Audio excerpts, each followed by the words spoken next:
What's up, sports fans? I'm Thepromise. This is the Monday News Rundown for August 6th, 2012.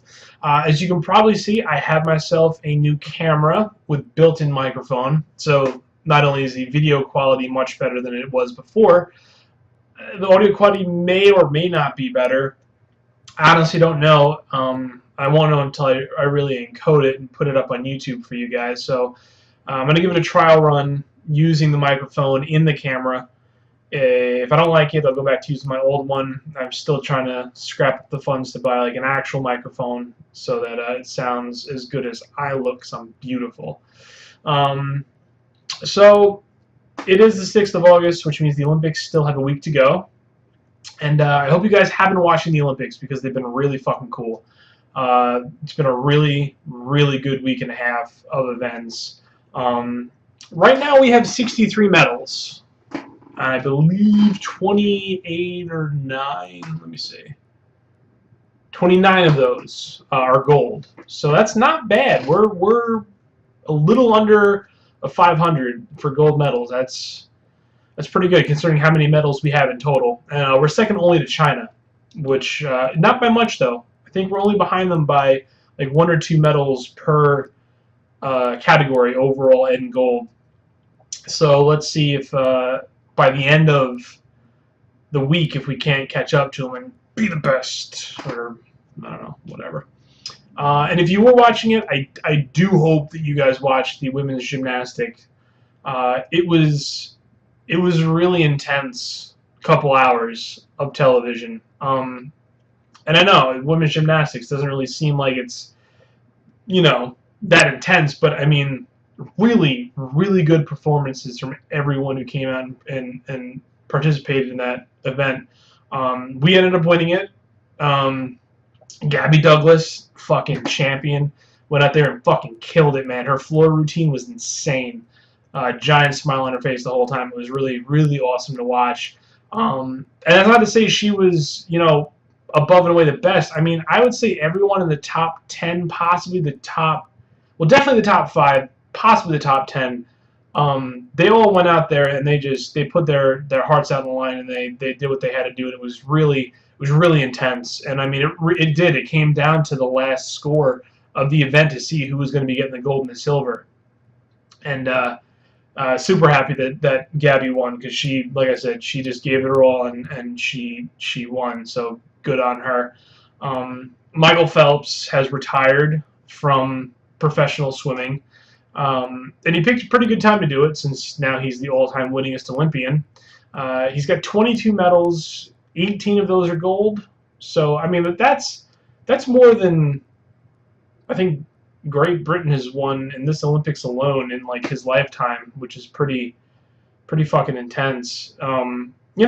He's considered to be the greatest Olympian of all time. And I think that like a year ago, people were getting on his case because he was smoking pot in the off season. It didn't seem to hurt him. He's the all-time winningest Olympian. The fuck have you done lately? Talking about him smoking pot.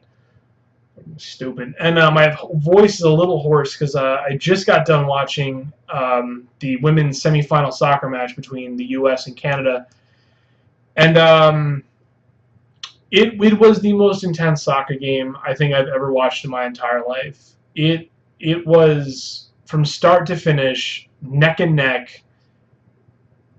And I knew it was going to come down to the wire. I knew it was going to be the last minute. And for some reason, I didn't think it was going to go to a shootout, and it didn't. The U.S. ended up winning it with like something less than 30 seconds left in the second overtime. Beautiful header off of Alex Morgan, who's super hot, and I'm so happy that she does great things so she can keep playing soccer and I can keep looking at her. So, yeah, really amazing match. I actually broke my desk because I stomped on part of the wooden part when Abby Wambach missed that, what I thought was a surefire goal. I got all angry and stomped, and now it's all types of broken. But if you're going to watch a game or anything in the Olympics from now till it finishes, Thursday, 2:30 p.m. Eastern Time, U.S. versus Japan, I guarantee you it'll be a fucking barn burner. It's going to be an amazing game. I'm going to be at work, unfortunately.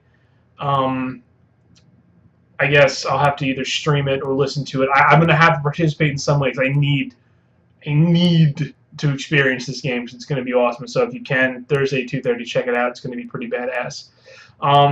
Not gaming related, but nerd related, so it's close enough.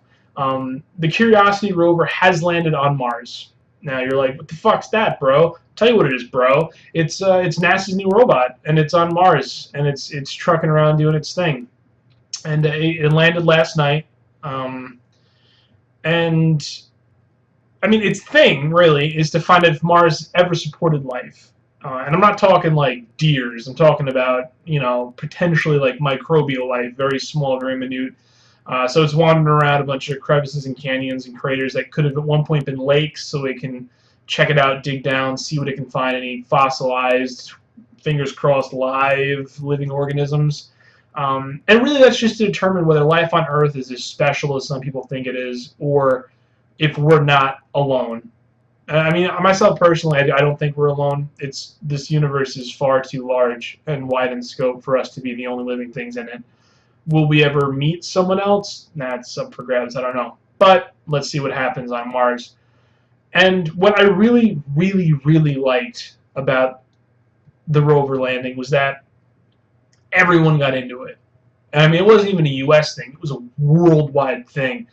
Everyone tuned in. Everyone watched it. Everyone wanted to see if NASA was going to make history and do what they did.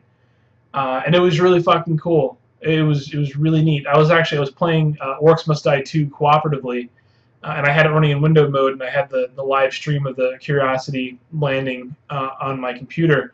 And actually, I haven't even told the dude I was playing with this, but when it touched down, I actually had to mute Skype for a minute or so because I got really choked up and I got really emotional. You know, because I was watching history. I was watching progress, and to me, that's a really important thing, progress. And it made me feel good to see the human race applying, you know, our will and our determination to something good for a change. It's a nice, refreshing thing to watch. And I mean, like I said, everyone came out and everyone wanted to experience this. And I mean, if you see any shots of Times Square in New York City from last night, I mean, it was packed. It was packed with people watching the landing on that giant fuck screen in Times Square. And it really makes you think. I mean, when was the last time Times Square was packed with people watching a war? You know, it hasn't been. And I think that's a really important thing to take into account. You know, what we spend our money on and what we should spend our money on in the future. Because, you know, we're paying for these wars, but people are coming out to see a robot land on a planet in droves. You know, and I think it's a really important concept to keep in mind is, you know, where to properly allocate our resources and our time, because the people have clearly showed you what they think it should be, and it's something that should be taken into account. So anyway, on to news about games and gaming and whatnot. I'm still trying to mold this. I'm still trying to shape this whole Monday News Rundown thing into something that I like through and through. I mean, I like it, but I'm still trying to find like an identity, a format, something that I can just find, stick with it, and then it'll just come naturally as it goes. So this week I'm adding new releases. It's pretty good timing in terms of when I do the release, because this is Monday. Games come out on Tuesday, so, you know, it's good timing. Tell you what games are coming out tomorrow, so you guys know. Unfortunately, I picked a pretty shitty week for it because there's really only two things coming out.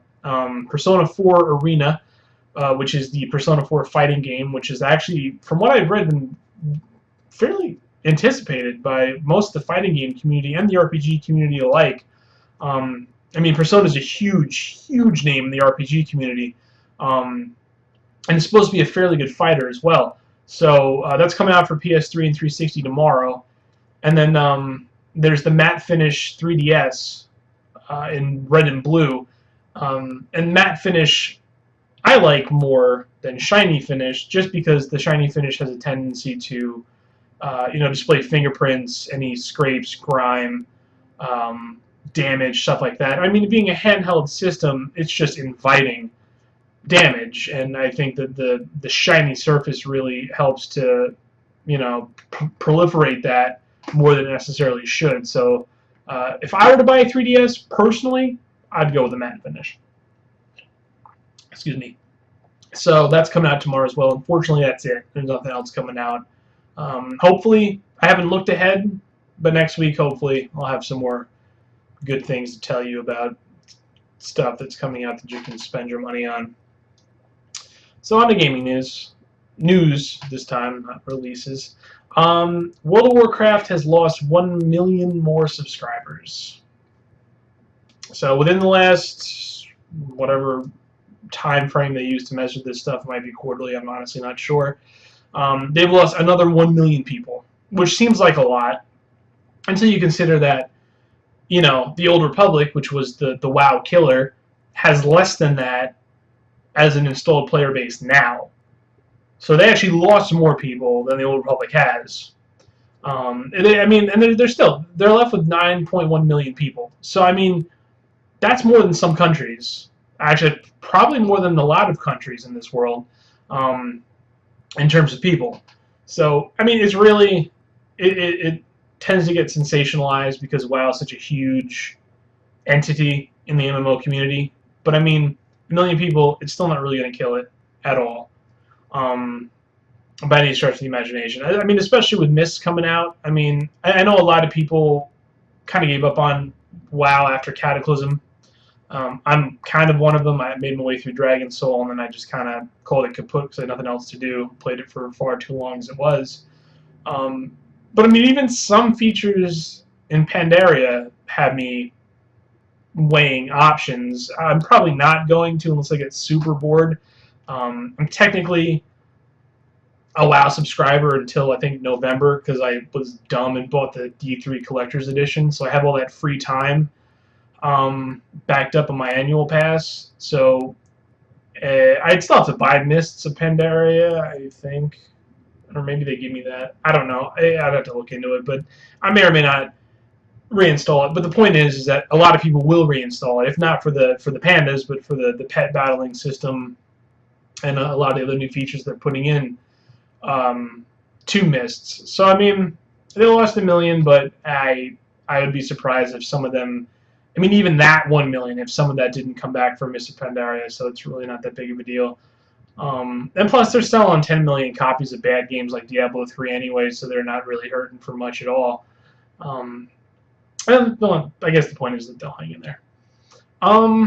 Some whimsical news, sort of, if tragic family finance spending is whimsical. A Chinese man sold his family fortune to pay for an MMO. Now, I know what you're saying. Bro, what are those fucking fees looking like? It wasn't the fees. I'll get into that. Last Monday, a Chinese man, known only by his surname, or that's all they've released so far, which was Jan, so I'll be calling him Jan. Maybe I'll call him Jan Eriksson. He's a good hockey player. He reported that 6 million won, which is roughly 950 million US dollars in stolen gold. That's a lot of gold. Well, I mean, maybe not physically, but money-wise, that's quite a sum. The only problem is that when the Chinese authorities got there, only his fingerprints are at the scene of the crime. So, mad sketch, what the fuck's going on? Well, he was entrusted with 38 kilograms of gold. Now, whoa, metric system, calm down, I got you. It's like 1,216 ounces. That's a lot of ounces. I mean, if you ever bought pot, that's a lot. By his uncle last year. So his uncle gives him 38 kilograms of gold and says, hang on to these for me, because I don't actually know why. He just gave it to him and said hang on to it, which I think was his first mistake. And then when his uncle called last week to get some cash, his nephew, who was unable to provide the cash for reasons I will explain in a second, reported a false robbery. So, like, what's going on? Well, Jan, he was carefully exchanging the gold for cash money and then spending it on an MMO. Now, he wasn't paying for the subscription to the MMO. What it sounds like is that he was buying items in the MMO. Purportedly, most of the money went to trying to buy a legendary set of gear. Now, I don't know if that's item class legendary, like World of Warcraft, or it's legendary as in it's just really fucking good and anyone in the game would want it, or something. So, I mean, the dude spent almost $1 million US buying gear for an MMO. And I mean, the way they phrased it is that it was one set of gear for one character. So, like, I figure each, character's got like 10 slots per character, so that's give or take 100,000 per item, roughly. That's crazy. That's ridiculous. This guy's retarded. I mean, so all this came out. So now the dude's in jail and he's awaiting trial for theft and the filing of false police reports. So while he's in there, he has time to think about how fucking stupid he is. And I mean, I'm pissed off, but I can't decide what I'm pissed off about because there's a lot of it that I'm pissed off about. I mean, I'm pissed because he stole from his uncle. I'm pissed at his uncle for giving his nephew that much fucking gold. Because I don't just hang on to it. It's 28 kilograms, 1,200 ounces. That's got to be shit. I don't know how much a bar is, but it can't be more than like 20 or 30. So just fucking hang on to him. Don't give him to your nephew, you stupid ass. He got less than $1 million for gold. That when I just checked it this morning when I read the story, it was worth anywhere from $1.5 to $2 million American. So I mean, this dude get ripped off by anywhere from $500,000 to $1 million selling his gold. So I don't know who the fuck he sold it to, but he got taken advantage of selling the gold that wasn't his.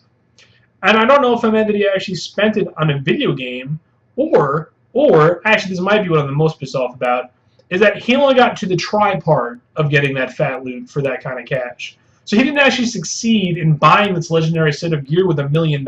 He just tried and probably partially completed it.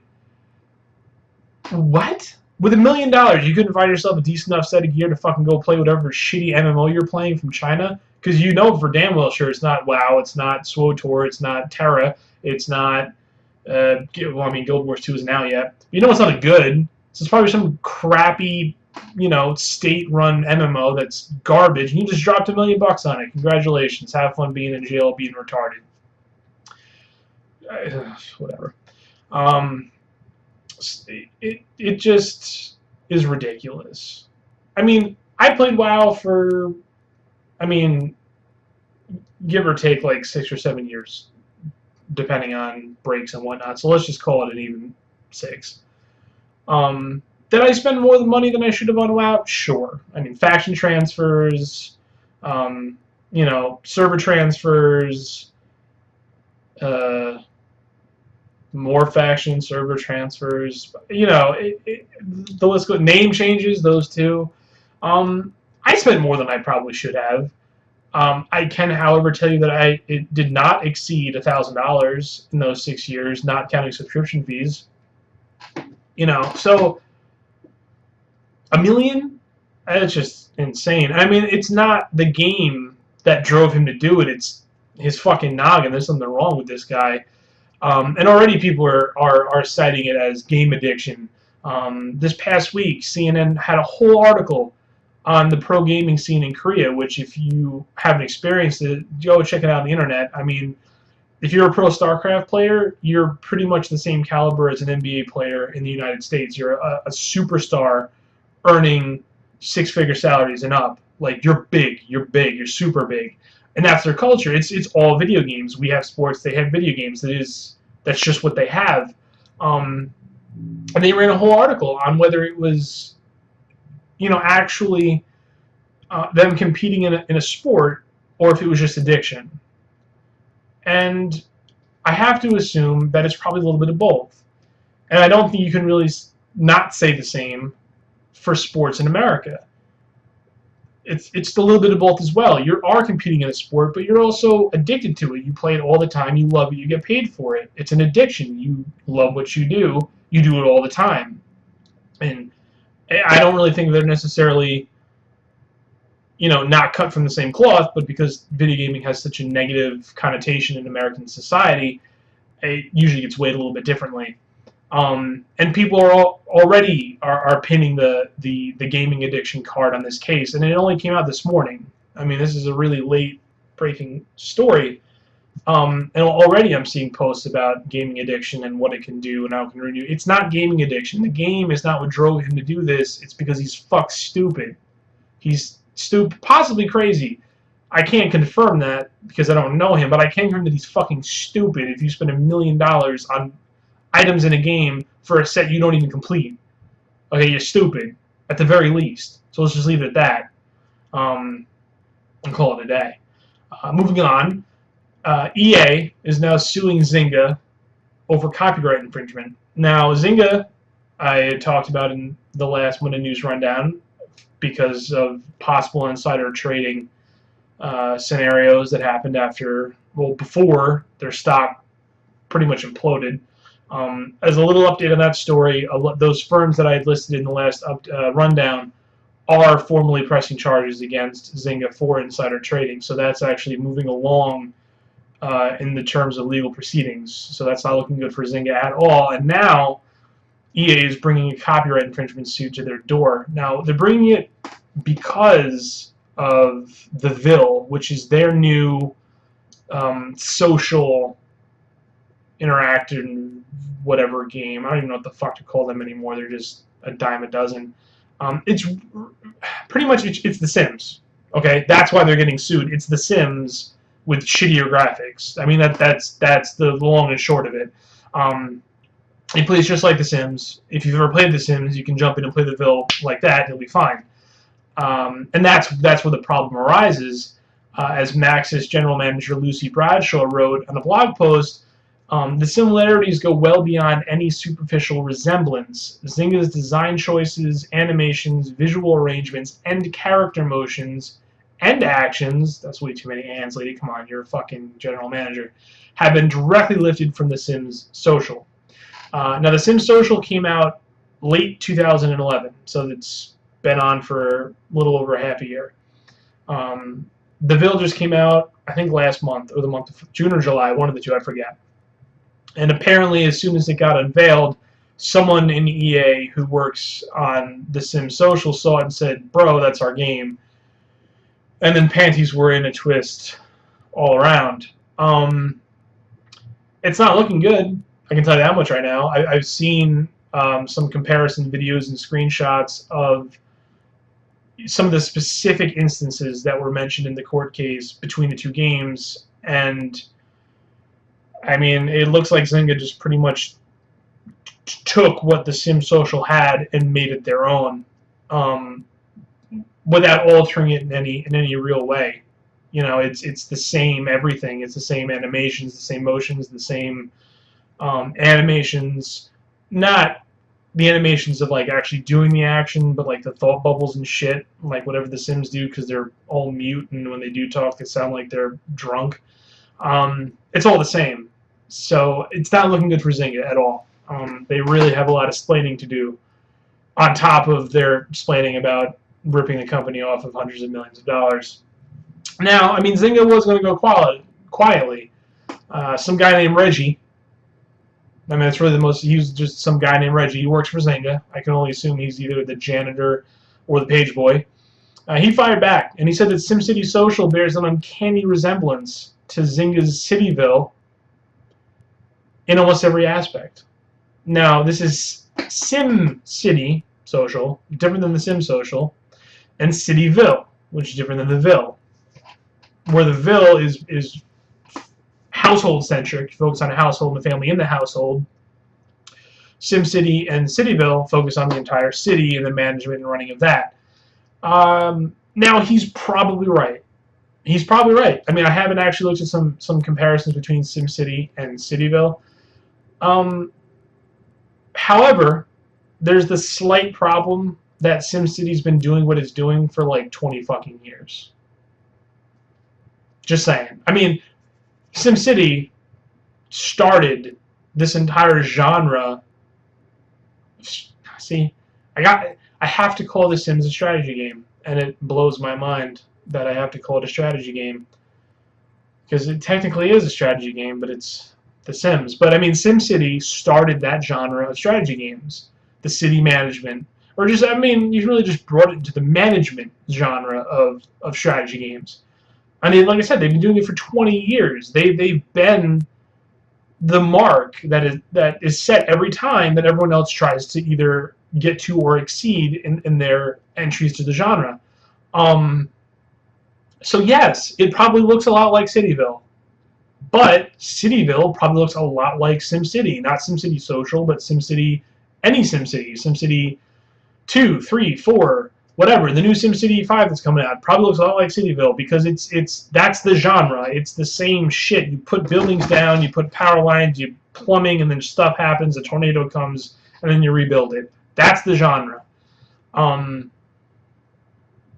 there's not really a whole lot there to steal. I mean, unless they have, you know, sprites that are clearly from Cityville in SimCity Social, they don't really have much of a case there. Well, they don't have the case because, again, it's some guy named Reggie saying this because everyone else is either in jail or fleeing with their money. And you know what? It brings to mind something that happened last month. So this is not really in the last week, but has a significant enough impact on what I just talked about to go back and revisit. Last month, Chinese company called EGLS put a game called Armed Heroes online on the iOS store, and pretty much it's like an ARPG MMO. So imagine something like Diablo 2, but in an MMO setting. That's pretty much what it is. With shit tons of microtransactions everywhere. Everything you got to buy with real money, including potions, I believe. So they put this on the iOS. It goes through its whole unveiling, and unfortunately for EGLS, Travis Baldtree, who is the head of Runic Games, who makes Torchlight and the upcoming Torchlight 2, which I'm super stoked for, and I hope you guys can put out so soon, because really, I need to play it a lot. It hurts. Mr. Baldtree saw this unveiling and noticed that a lot of the stuff in Armed Heroes Online looked a lot like Torchlight. Uncannily like Torchlight, perhaps even criminally. So Mr. Baldtree took a bunch of screen caps from Armed Heroes Online, took a bunch of screen caps from Torchlight, and then threw them on the interwebs. And it's pretty bad. The monsters, almost identical. A lot of them, really. The ghosts, the ogres, the fucking female lizard things that shoot the balls at you that kill you in 2 shots. They look exactly the same. That stupid kid with the lederhosen in town looks exactly like the stupid kid with the lederhosen in town in Armed Heroes Online. I mean, like, they're not just, you know, drawing from source material, like, that's it. They just took it and put it in Armed Heroes Online. There was no changing. They're carbon copies of each other. And even some of the setting tiles in the actual levels themselves were stolen from Torchlight. Specifically, some of the floor models, some of the wall decorations, and really that was it. Just floor models and wall decorations, and not quite as bad as the character models. But I mean, it's still it's theft. They stole it from Torchlight. And really, what was the most damning piece of evidence is that, and I have to assume that Mr. Baldtree purchased Armed Heroes Online because he was able to get into the sound files for Armed Heroes Online, and he extracted it and he unzipped it, and he realized that it's the same sound directory from Torchlight. And I don't mean, well, no, I do. The actual sounds themselves are Torchlight sounds. They are even named the same files as the Torchlight sound files. They literally took the files from Torchlight verbatim and just took that folder and just threw it in Armed Heroes Online. Didn't bother renaming any of it. Didn't bother switching up any of the voices or sound effects. Took it as is, threw it in their game, called it a day. And I mean, even down to misspellings. Okay, there was something called like a mech dwarf explosion or something. It was a specific instance. And I think it was mech dwarf explosion. and they misspelled it in this Torchlight files, and it was Mech Dwarf Explosion. Guess what it's called in Armed Heroes Online? Mech Dwarf Explosion. So that's not good. That's not good. I mean, you can kind of make a case for the artistic elements of it.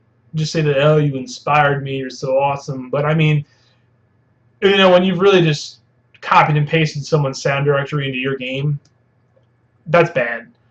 But EGLS says that they don't know what Runic's talking about. They claim that their claims are unwarranted, and that EGLS just employs like-minded employees who are fans of the genre, who are fans of games and movies. I don't know what that has to do with it, because we're talking about one game. Go on to cite the fact that it doesn't really apply because the games are two different genres. They said that because Torchlight is an action RPG and that Armed Heroes Online is an MMO, it doesn't really count because they're not the same. But it does because it's still the same shit that you stole. They even go as far as to say that Runic Games has no right questioning their integrity, since Torchlight is a blatant ripoff of Diablo 1 and 2. And you know what? They're right. But the reason for that is because a majority of the people who made Diablo 1 and 2, a majority of Blizzard North, which was the studio that made both of those games, is now Runic Games. They are the people who made Diablo 1 and 2. Now they're making Torchlight and Fate. So yeah, it's probably going to be a lot to like because they're the same fucking people. So I mean, really, it was at an ugly stalemate. And unlike EA, Runic Games wasn't demanding any court action per se. They just wanted Armed Heroes Online taken off of the American and Canadian iOS store. They just wanted it off of North American soil. They wanted to sell in China. They could do so to their heart's content. And EGLS said no for quite some time. Recently, though, they have conceded to remove the stolen intellectual property from its game and then resubmit it for verification. So I have to assume, because if I'm not mistaken, Runic Games is owned by Perfect World, which is a Chinese MMO company, fairly large one too for Chinese games. So I have to assume they had some impact on the proceedings going forth as well, because they pretty much went from like, fuck you, pay me, to alright, well, I guess we'll do something about it. So I don't know what happened, but something happened. And you know, both of these stories coalesce not just because of stolen intellectual property, but because of the platforms that are involved in both, and that's, you know, the social and mobile platforms of gaming. And as they grow more and more popular, more and more games you put out for them, you know, more and more seems to slip through the cracks. And I mean, it's not to not be expected, because they're literally coming out with iOS games so quickly that I mean, I have to assume that, you know, Apple is having a really hard time keeping up with them all in terms of, you know, processing them with due process to see if they meet the standards that they've set. And as more and more get pushed onto the market, more and more seem to slip through that are just blatant ripoffs of established games. Actually, I read something on Reddit yesterday. It was a screenshot of an iOS game, and I forget what it was called, but it was something to the effect of Pocket Monsters. It obviously wasn't, because that's a Japanese version of Pokemon. But it was Pocket something Monster something, I forget. But I mean, looking at it, there's no doubt in your mind that this was a Pokemon game. And if you looked at the screenshots, you're like, yeah, it's pretty much a Pokemon clone. Until you get to the info section, and they start to rattle off some of the Pokemon that you can you know, put on your team. And the first three that they name are Squirtle, Charmander, and Bulbasaur. Oh, and Pikachu. And then they go on to list a bunch of really thinly veiled copycats like Oogly-Puff and stuff like that.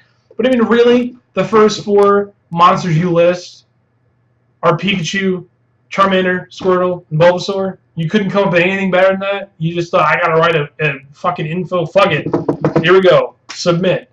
And I mean, stuff like this is happening more and more every day. There's just blatant copies of, not even newer games, but classics like Pokemon. I feel really old calling Pokemon a classic, but I mean, it really is. It's over a decade old at this point. It's in classic area, which, I mean, I suppose makes Duck Hunt ancient or something, but that's another one. Duck Hunt. There's an iOS game that copied Duck Hunt that got taken down. There's an iOS game that copied Contra. I mean, the list goes on. If there's a game, there's a copycat of it on some mobile platform. And I don't... My problem with it isn't necessarily the monetary aspect. I don't think that it detracts from these companies, the rightful owners of the IP, making money. Because let's face it, these knockoffs are just that. They're knockoffs. They're not the quality and the caliber that people are going to pay money for over the original product. Okay, that's not my concern. My concern is the precedent that it sets. My concern is, you know, the bar that is shown to be lowered and then accepted. Because as I've said before, gaming right now is in a weird spot where I don't necessarily think it's getting better. I don't think it's getting worse per se, but I don't think it's getting better. And that might change with the unveiling of the new home consoles next year and the, you know, Unreal 4 happening. But for right now, gaming is in a spot where it's stagnant. And what you don't need in stagnation is something to give it backwards momentum, and that's what, you know, these blatant ripoffs can do. I mean, let's face it, ripoffs have been happening for tens of years at this point. As long as there's been a game console, there's been ripoffs. Fortunately enough for the actual game companies, the ripoffs were usually sequestered to like your local Chinatown or your like weird imported gift shop or stuff like that to get your knockoff handheld 47 game Nintendo emulators and stuff like that.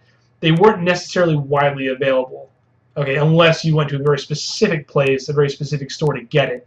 But now with, you know, mobile and social gaming, you don't have to go anywhere. You can just sit on your couch and get these cheap knockoffs. And like I said, it has the potential to negatively impact the gaming community by just dropping bars and initiating kind of a downward slide. And until, you know, gaming gets that kickback into it and starts moving ahead, I do think that the distributors of this content should take a more active role in putting the kibosh on it, because it's unwarranted and it you know, it lacks creativity, and it shows that you don't actually need creativity to make money for making a game, and that's not by any means, you know, the image that I would like to see spread throughout the gaming community. So, you know, Android, iOS, Facebook, whoever else does mobile social gaming, get on it, monitor it, squash it, make it legit, because it's only going to help you out in the long run. So that was the news. The news, things that I have told you to your face through my mouth, and you have heard it, and now you are enlightened because I say good things. Now my shout out for the day is a game called CLOP. CLOP. And it's from the makers of a game called QWOP. Now you're like, what the fuck's QWOP? Well, it's spelled Q-W-O-P. Does that ring any bells? If you're a gamer, it should, because it's one of the most ridiculous games to ever be made. It was a track game where you controlled the runner's legs using the Q-W-O-P. Each key controlled either the top or bottom portion of the runner's legs, and you had to make him run 100 meters. For the most part, you did not make it to 100 meters. You made it directly onto your face as you fall over and do awkward poses.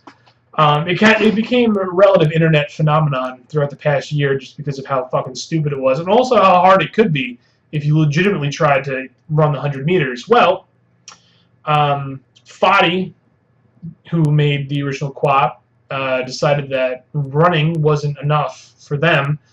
And they needed unicorns. And they needed unicorns to run up hills and over rocks by using the CL and OP keys. But it's not CL and OP, actually. It's like H and J and K and L, which I don't like that. You should have named it Hijical or Ligide. Or just CLOP. CLOP works too. But you use the H, J, K, L keys to move his legs. And you have to make the unicorn run across this, I think it's a 100-meter field, with some hills and rocks to get to a virgin. Why the unicorn wants to get to the virgin, I don't know. I haven't beaten the game. I don't think I'll ever beat the game, because I don't want to know what he's going to do with the virgin. However, there's a really annoying stable boy who goads you and taunts you as you proceed to fail over and over again as your unicorn does headstands that I would very much like to hurt thoroughly. But, I mean, it's, you know, unicorns, ridiculous controls, hilarious outcomes, and it's free. It's a Flash game, so definitely worth a try. And you can find it at Foddy, FODDY.net /CLOP HTML. Again, that's Foddy.net /CLOP.html. You can go play CLOP, you know, have fun, make unicorns run. I don't know, do whatever the fuck you want. So that wraps it up for this weekly news rundown. Monday news rundown. It's not called the weekly news rundown. Yeah, that wraps it up. So in parting, I would say go USA, beat Japan, make me proud. Love soccer, love you girls, make stuff happen, make me proud, do gold medal things. Until then, adios, amigos.